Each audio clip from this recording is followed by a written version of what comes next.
సిన్సియర్గా ఉద్యోగం కోసమో 5,000 వస్తాయి అనే ఉద్దేశంతో చేసిన వాళ్ళు కూడా ఉన్నారు కదా. వీళ్ళు వచ్చి ఏమడుగుతున్నారు, మరి మా పరిస్థితి ఏంటని అడుగుతున్నారా? వాళ్ళ ఉద్దేశంలో ఏం చేద్దాం అనుకుంటున్నారు? చంద్రబాబు నాయుడు గారు అప్పుడు చెప్పారు కదా, ఫిల్టర్ చేసి సిన్సియర్గా పనిచేసిన వాళ్ళని గుర్తించి వాళ్ళకి ఎలా ఉపయోగించుకోవాలో అలా చేస్తామని అన్నారు కదా. ఏంటి దాని అర్థం ఏంటి? మరి ఎన్నికలకు ముందు వాలంటీర్లు చంద్రబాబు నాయుడు గారిని కానీ, తెలుగుదేశం పార్టీని కానీ, పవన్ కళ్యాణ్ గారిని కానీ, జనసేన పార్టీని కానీ పూర్తిగా వ్యతిరేకిస్తూనే వైసీపీ వాళ్ళు ఏ స్థాయిలోనైతే వ్యతిరేక ప్రచారం చేశారో, దుష్ప్రచారం చేశారో ఆ స్థాయిలో చేశారు.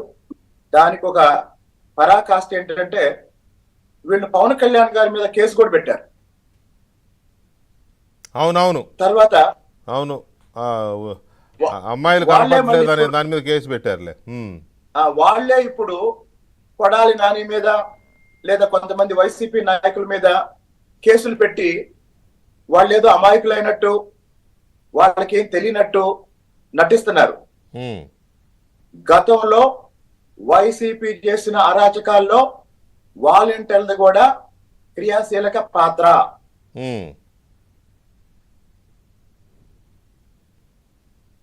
నాయకులు ప్రత్యక్షంగా ఉంటే పథకాలకు సంబంధించిన లబ్ధిదారులు ఎన్నిక చేసేటప్పుడు తెలుగుదేశం జనసేన కార్యకర్తల్ని ఉద్దేశపూర్వకంగా తప్పించి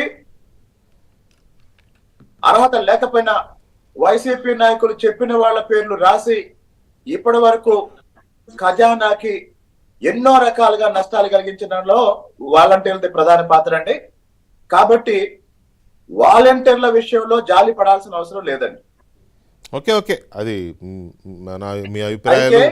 మీ అభిప్రాయాలు అక్కడ స్థానికంగా వచ్చే ఫీడ్బ్యాక్ ని బట్టి ఉంటాయి. ప్రభుత్వం మరి ఈ వాలంటీర్స్ లో మొదట రిక్రూట్ అయిన వాలంటీర్స్ దాదాపు వైసీపీ మద్దతుదారులు.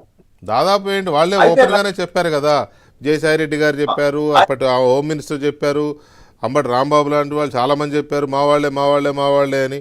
ఇక అలాంటప్పుడు దాదాపు అయితే ఆ తర్వాత రకరకాల కారణాల వల్ల కొంతమంది వాలంటీర్స్ రాజీనామా చేసినప్పుడు మళ్ళీ కొత్త వాళ్ళని తీసుకున్న సమయంలో ఆ కొత్తగా వచ్చిన కొద్ది మందిలో తెలుగుదేశం పార్టీ మద్దతుదారుల కుటుంబ సభ్యులు, కుటుంబాల నుంచి వచ్చిన వాళ్ళు ఉన్నారు.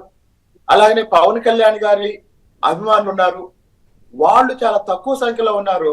వాళ్ళు మొన్న ఎన్నికల సమయంలో వైసీపీ ఎజెండా ప్రకారం పనిచేయలేదండి. అవును, వాళ్ళు చాలా తక్కువ మంది ఉన్నారు. ఎందుకంటే నేను ఇంటింటికి ప్రచారానికి తిరిగినప్పుడు నేను చాలా మందిని కలిశాను. ఈ కేటగిరీ వాళ్ళని, వాళ్ళు వాలంటీర్లుగా పనిచేస్తున్నారు కానీ వైసీపీ వాళ్ళకి ఇచ్చిన ఆ టార్గెట్ ఏదైతే ఉందో తెలుగుదేశం పార్టీకి వ్యతిరేకంగా, జనసేన పార్టీకి వ్యతిరేకంగా పనిచేయాలన్న టార్గెట్ ప్రకారం వాళ్ళు పనిచేయడానికి తిరస్కరించి ఆ సమయంలో వాళ్ళు మౌనంగా ఉన్నారు, ఇంటి దగ్గరే ఉన్నారు. పైగా ఎన్నికల సంఘం కూడా వాళ్ళని ఎన్నికల బాధ్యతల నుంచి తప్పించడం వల్ల ఆ సమయంలో వాళ్ళు ఇంట్లోనే ఉండిపోయారు. రైట్. సూర్యనారాయణ గారు, ఇప్పుడు